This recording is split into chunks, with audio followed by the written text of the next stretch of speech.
Hi everyone, my name is Komal Chavda. I'm associated with Vinny Immigration as an immigration advisor. In today's video, we're going to talk about the visitor visa, electronic travel authorization, and super visa.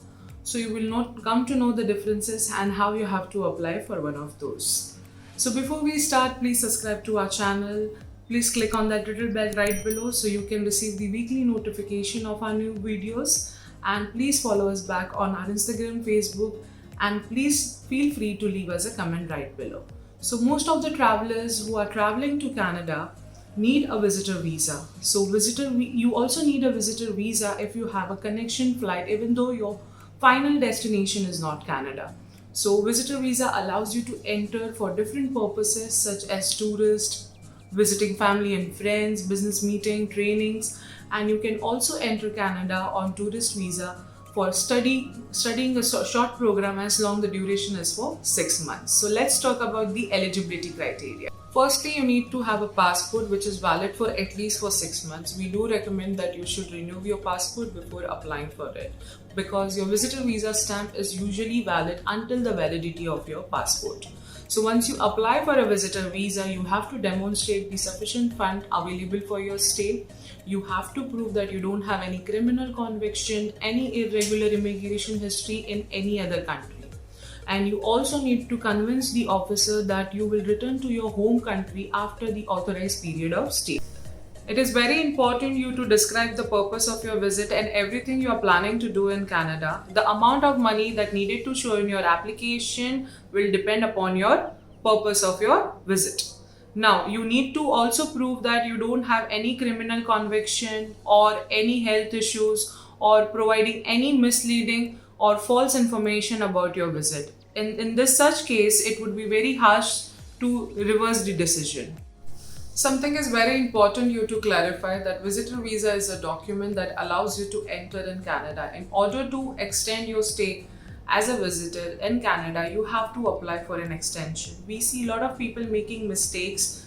Instead of applying for extension of their stay, they actually apply for a new visitor visa. This is wrong. So you can put an application for an extent of your stay and you have to demonstrate your funds again and you have to provide the purpose of your extension.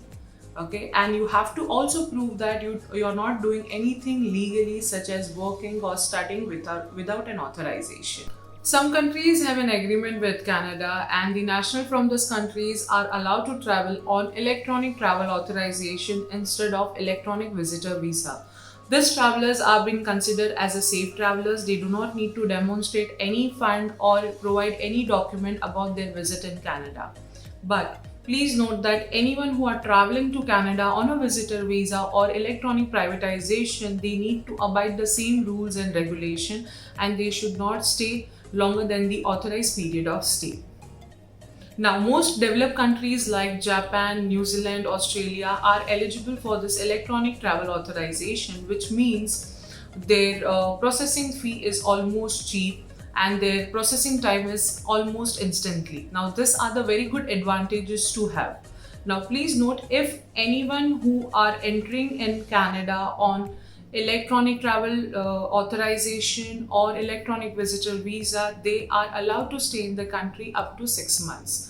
And it depends upon the immigration officer which you meet at the time of the entry in the Canada. They will either make this period of stay shorter or may even stop your enter in Canada at their own discretion.